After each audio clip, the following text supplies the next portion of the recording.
Hello guys, कैसे हो आप सब। उम्मीद करता हूँ आप ठीक ही होंगे। ड्रैगन बॉल ग्रेटर के चैप्टर 8 पार्ट 2 में आप सभी का स्वागत है। तो कहानी को आगे बढ़ाते हैं। Without wasting any time video शुरू करते हैं। तो सीन की शुरुआत होती है कैलाश से, जहाँ सभी देवतागण और गणेश जी दिखाई देते हैं। बोगासुर से पराजित होने के बाद सभी देवतागण निराश हो जाते हैं और गणेश जी उन्हें नारायण से सहायता लेने का परामर्श देते हैं। यहाँ तक की कहानी हम सब जानते हैं। अब हम सभी देवतागण त्राहिमाम त्राहिमाम करते हुए स्वामी नारायण के द्वार पहुंचते हैं। प्रभु सहायता कीजिए प्रभु। बोगासुर ने स्वर्गलोक पर विजय प्राप्त कर ली है और अपनी पत्नी और समस्त सेना के साथ स्वर्ग पर अपना राज बसा लिया है। मुझे ज्ञात था कि ऐसा एक दिवस अवश्य आएगा। महादेव से वरदान प्राप्त कर बोगासुर ये अधर्मी कार्य अवश्य करेगा। हाँ प्रभु, उसने अपनी नारायणी शक्ति का प्रयोग कर गणेश जी को भी परास्त कर दिया। बोगासुर ने मेरे वज्र को अपने सुदर्शन से परास्त कर दिया। प्रभु कुछ कीजिए, अन्यथा समस्त ब्रह्मांड में सत्पुरुषों का विनाश हो जाएगा। बोगासुर महादेव का अंश है और उसने तपस्या कर महादेव से वरदान प्राप्त किया है कि उसे नारायण की प्रतिभा चाहिए। मेरी प्रतिभा को परास्त करना असंभव है। प्रभु कृपा करो और कोई मार्ग दिखाओ। प्रतिभा होना पर्याप्त नहीं यदि उसका उचित प्रयोग न हो।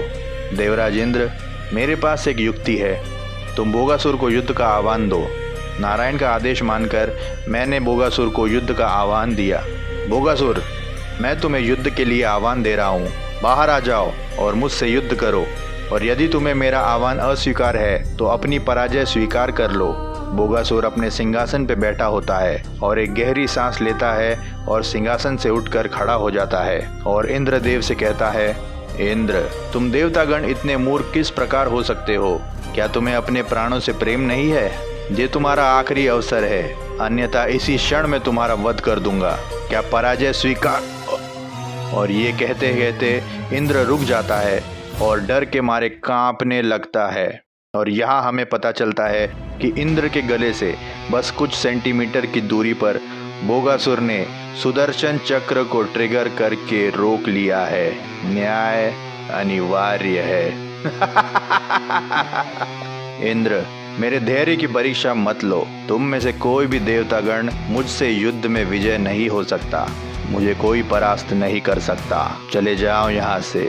मुझे और भी महत्वपूर्ण कार्य करने हैं। ब्रह्मलोक पर मुझे विजय प्राप्त करनी है, इसलिए मुझे तुम्हारे साथ व्यर्थ युद्ध करने में कोई रुचि नहीं है। स्वामी, ये लीजिए प्रसाद। आज प्रभु विष्णु जी के लिए भोग लगाया था। बोगासुर गुस्से में प्रसाद को फेंक देता है और अपनी पत्नी निराता को कहता है, मूर्ख स्त्री, कितनी बार कहा है कि अगर पूजा करनी है तो मेरी करो, उस विष्णु की नहीं। शीघ्र ही मैं उस विष्णु का मस्तक तुम्हें भेंट में दूंगा। तुम चाहो तो उसे भोग चढ़ा सकती हो। हाँ?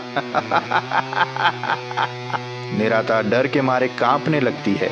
निराता विष्णु की बहुत बड़ी भक्त है और वो अपने स्वामी बोगासुर से भी बहुत अधिक प्रेम करती है। नहीं नहीं प्रभु, कृपा करके आप ऐसा न करो। मुझे प्रभु विष्णु जी आप ही के समान प्रिय है। यदि उन्हें कुछ हो गया तो मेरे प्राण निकल जाएंगे। विडंबना देखिए, जिस शख्स ने सभी देवताओं का सर्वनाश करने का प्रण लिया है उसकी पत्नी स्वयं नारायण की भक्त है। मूर्ख स्त्री, इस पीड़ा की आदत डाल लो। शीघ्र ही मैं तीनों लोकों का स्वामी बनने वाला हूँ। मुझ पे हंसने का साहस किसने किया? ये हमारे देवलोक की सबसे सुंदर अप्सरा है। इसे महादेव का वरदान प्राप्त है कि ये जिस किसी से भी विवाह करेगी उसे त्रिदेवों सहित कोई भी देवता या असुर पराजित नहीं कर सकता। बोगासुर ये सुनकर अति प्रसन्न होता है क्योंकि उसे ब्रह्मलोक पर आक्रमण करना है और ब्रह्मदेव को पराजित करना है। यही कारण है कि इस अप्सरा ने विवाह नहीं किया है और नारायण इससे विवाह करने वाले हैं, ताकि कोई और व्यक्ति या देवता इससे विवाह कर त्रिदेवों से ज़्यादा शक्तिशाली न बन जाए।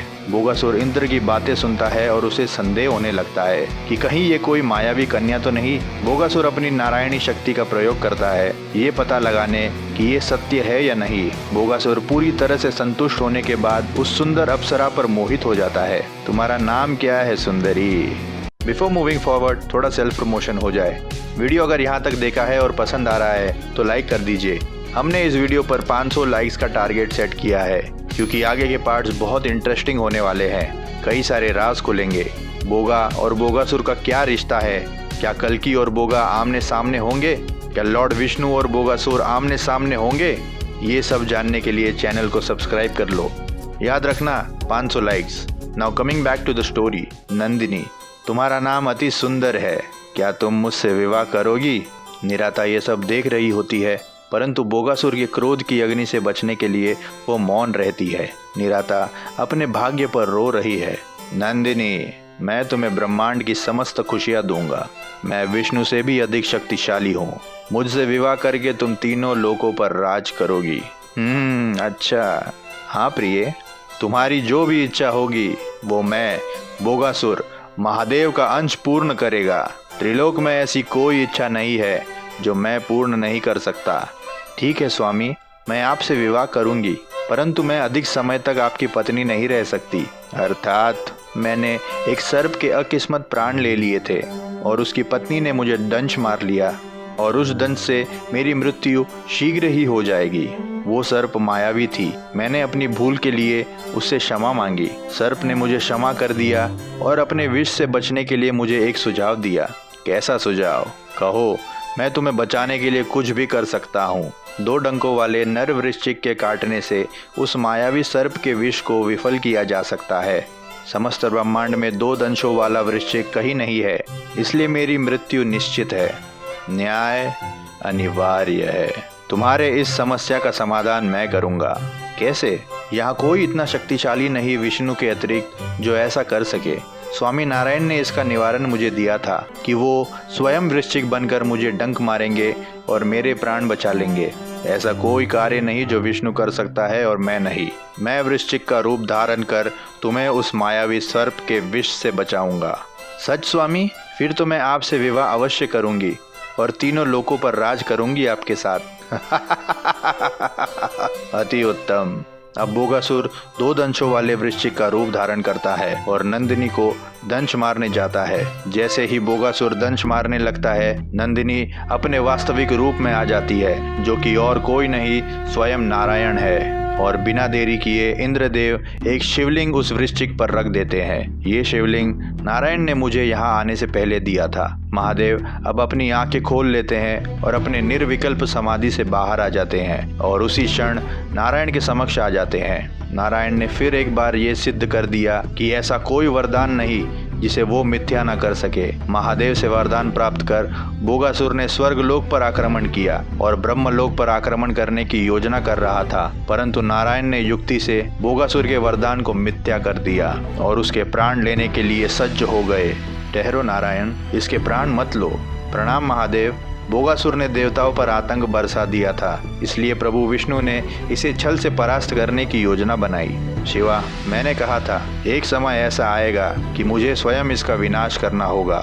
नारायण, यदि इसका विनाश किया गया तो ब्रह्मांड में संतुलन बिगड़ जाएगा। मेरा परामर्श है कि आप इसके प्राण न लो। शिवा, आपका परामर्श मुझे स्वीकार है। ठीक है, मैं इसे जीवन दान देता हूँ, परंतु इसे मैं मुक्त नहीं कर सकता। इसे आजीवन इसी शिवलिंग के नीचे बंधक बनकर रहना होगा और पृथ्वी पर काल के अंत तक इसे जीवन व्यतीत करना होगा।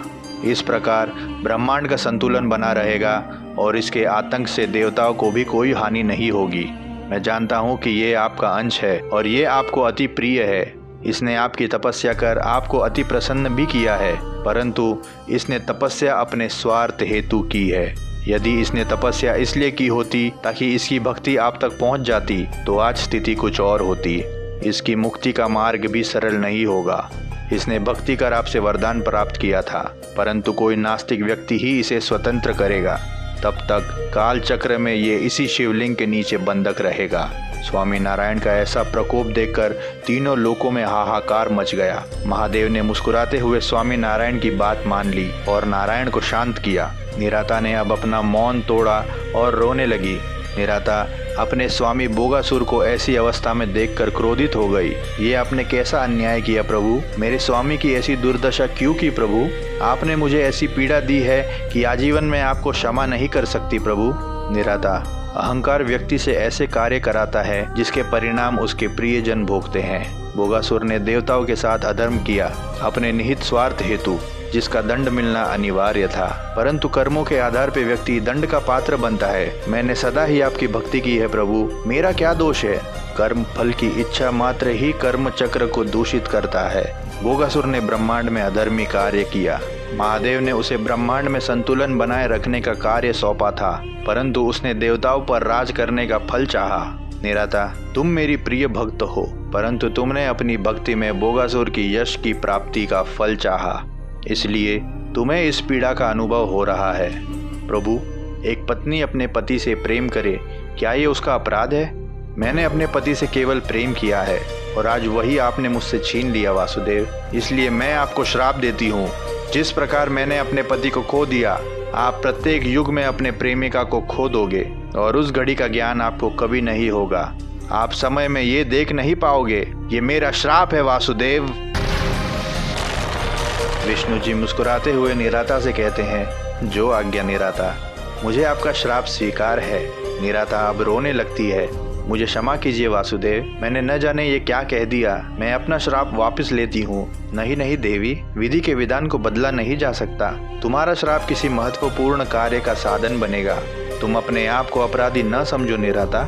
और निराता आजीवन बोगासुर के प्रेम को स्मरण कर अपना देह त्याग देती है। कई युग बदले और इस कलयुग में बोगासुर फिर से स्वतंत्र हो चुका है। बोगासुर और भी शक्तिशाली हो गया है। उसने न्याय की परिभाषा बदली नहीं। यदि उसे न रोका गया तो ब्रह्मांड का सर्वनाश हो जाएगा। बोगासुर का साथ अब बोगा दे रहा है। वो बहुत पावरफुल हो गया है। उसकी एनर्जी लेवल्स डार्क है और बोगासुर से मैच करती है। हु इज बोगा? बोगा? ये कौन है?